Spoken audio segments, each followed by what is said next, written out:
আজ অনেকদিন পর আবার একটি লং ভিডিও নিয়ে হাজির হয়ে গেলাম আপনাদের সামনে।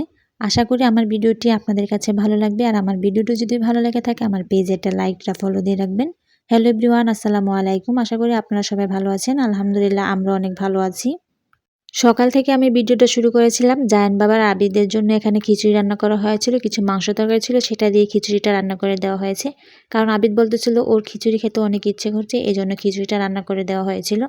সাথে আমি লেবু কেটে নিয়েছি। গরম গরম খিচুড়ি তার সাথে লেবু দিয়ে মেখে খেতে কিন্তু অনেক বেশি মজা। আবিদ তো অনেক মজা করে সকালে নাস্তাটা করে নিল আলহামদুলিল্লাহ। আবিদকে নাস্তাটা করিয়ে দেওয়ার পর তারপর কিন্তু আমরা সকালে নাস্তাটা করে নিয়েছি। যেহেতু এখন ছোট দিন, তাড়াতাড়ি করে দুপুরে রান্নাবান্না শেষ করতে হবে, এজন্য কিন্তু সাথে সাথে নাস্তা খাওয়া শেষ করে আমরা দুপুরে রান্নাবান্নার আয়োজন শুরু করে দিয়েছি। আজ বেশি কিছু রান্না করব না, শুধু লাউ দিয়ে চিংড়ি মাছ রান্না করব, সাথে বেগুন ভর্তা বানাবো এবং একটি শুটকি তরকারি রান্না করা হবে। তার জন্য এখানে সব কিছু কেটে নেওয়া হয়েছে, এখন রান্নাটা বসিয়ে দেওয়া হয়েছে। প্রথমে একটা চুলাতে আমি ভাত বসিয়ে দিয়েছি, আর একটা চুলাতে আমি লাউ তরকারিটা রান্না করতে বসিয়ে দিয়েছি। আজ আমি চিংড়ি মাছ দিয়ে লাউ তরকারিটা রান্না করেছি। প্রথমে আমি সামান্য পরিমাণ পানি এবং চিংড়ি মাছ, হলুদের গুঁড়া, মরিচের গুঁড়া, লবণ, ধনিয়ার গুঁড়া দিয়ে প্রথমে এটাকে অনেকক্ষণ কষিয়ে নিয়েছি। তারপর আমি ধুয়ে রাখা লাউটা দিয়ে দিয়েছি, ডাকনা দিয়ে ঢেকে তারপর এটাকে আমি রান্না করে নিয়েছিলাম। লাউ থেকে অনেকটা পানি বের হয়েছে, সেই পানিটা দিয়ে লাউ তরকারিটা রান্না করা হয়ে গেছে। শেষে আমি ধনিয়া পাতা দিয়ে লাউ তরকারিটা নামিয়ে নিলাম। মাশাআল্লাহ, লাউ তরকারিটা খেতেও অনেক মজা হয়েছিল আর দেখতেও অনেক বেশি সুন্দর দেখা যাচ্ছে। আর লাউ জিনিসটা এমন একটা জিনিস, যেই কিছু দিয়ে রান্না করলেও খেতে অনেক বেশি মজা হয়। আর যদি চিংড়ি মাছ দিয়ে রান্না করা হয় তাহলে তার কোনো কথাই না। চিংড়ি মাছ দিয়ে লাউ তরকারি রান্না করলে আমার কাছে অনেক বেশি ভালো লাগে। যাই হোক, তারপর আমি এখানে বেগুনটা ভেজে নিয়েছিলাম আমি ভর্তা বানানোর জন্য। আমি বেগুনগুলোকে ছোট ছোট পিস করে কেটে তারপর সামান্য লবণ দিয়ে বেগুনগুলোকে একটু লাল লাল করে ভেজে নামিয়ে নিয়েছিলাম। বেগুনের সাথে আবার আমি কিন্তু কাঁচামরিচ, ধনিয়া পাতা, শুকনো মরিচ, সরিষার তেল দিয়ে ভর্তাটা বানাবো। তার জন্য সবকিছু আমি এখানে কেটে নিয়েছি, সাথে শুকনো মরিচটা টেলে নিয়েছিলাম। এখন আমি একটু শুকনা মরিচ, লবণ, কাঁচা পেঁয়াজ দিয়ে প্রথমে মেখে নিয়েছি। সবকিছু একটু ভালোভাবে মেখে নেওয়া হয়েছে। একটু ঝাল ঝাল করে ভর্তাটা বানাবো।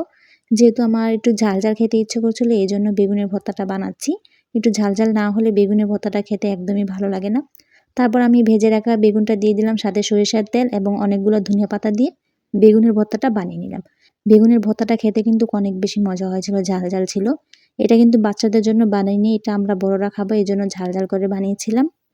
তারপর আমার বেগুনের ভর্তা বানানো শেষ, লাউ তরকারি রান্না করা শেষ, ভাতও রান্না করে নিয়েছি। এখন শুধু শুটকি তরকারিটা রান্না করার পালা। মা শুটকি তরকারিটা রান্না করবে, তার জন্য এখানে শুটকিটা টেলে নেওয়া হয়েছে। তারপর মা কী করে জানি শুটকি তরকারিটা রান্না করেছে, সেটার আর ভিডিও নিতে মনে ছিল না, বা আমি অন্য কোনো কাজ করছিলাম, এই জন্য আর ভিডিওটা নিতে পারিনি। কিন্তু আমার মায়ের হাতে শুটকি তরকারি খেতে কিন্তু আসলে অনেক বেশি মজা, মাখা মাখা হয়, খেতে অনেক বেশি ভালো লাগে। তারপর রান্নাবান্না শেষ করে গোসল করে নামাজ পড়ে নিয়েছি, আবিদকে খাবারটা খাইয়ে দিয়েছি।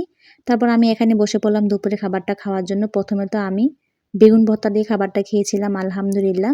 আমি যেরকম চেয়েছিলাম সেই রকমই হয়েছে বেগুন ভর্তাটা খেতে। তারপর বেগুন ভর্তা দিয়ে খাওয়া হয়ে গেলে লাউ তরকারি দিয়ে খেয়েছিলাম। লাউ তরকারিটা খেতে অনেক বেশি মজা হয়েছিল। খাওয়া-দাওয়া শেষ করে তারপর রেস্ট নিয়েছিলাম। আর এটা ছিল সন্ধ্যার দিক দিয়ে একটু ভিডিও। বাবা বাজার থেকে অনেকগুলো দুধ কিনে নিয়ে এসেছিল। আজ নিয়ে এসে বলতেছিল পায়েস রান্না করে দেওয়ার জন্য। তারপর এখানে পায়েস রান্না করতে বসে পড়লাম। এখানে 2 কেজি দুধ নিয়েছি, পরিমাণ মতন পোলাও চাল, তারপর সাবুদানা, কিশমিশ, তার সাথে পরিমাণ মতন করে চিনি। সবকিছু একসাথে দিয়ে ভালোভাবে আমি জাল করে নিয়ে পায়েসটা রান্না করে নিয়েছিলাম। নিজের হাতে বানানো এই পায়েসটা খেতে অনেক বেশি মজা হয়েছিল। আমি ভাবতে পারিনি এত বেশি মজা হবে পায়েসটা খেতে। তারপর পায়েসটা রান্না করা হয়ে গেলে আমরা সন্ধ্যার সময় অনেক মজা করে পায়েসটা খেয়ে নিলাম। উপরে আমি আবার কিশমিশ দিয়ে পায়েসটা সুন্দরভাবে সাজিয়ে নিয়েছিলাম। পায়েসটা খেতে আসলেও অনেক বেশি মজা হয়েছিল। আর এই ছিল আজ আমাদের সারাদিনের একটি ফুল ভিডিও। আমার ভিডিওটা যদি ভালো লেগে থাকে আমাদের সাথেই থাকবেন, লাইক, ফলো, সাবস্ক্রাইব করে তানজিন আক্তার ব্লগের পাশেই থাকবেন। সবাইকে অনেক বেশি ধন্যবাদ।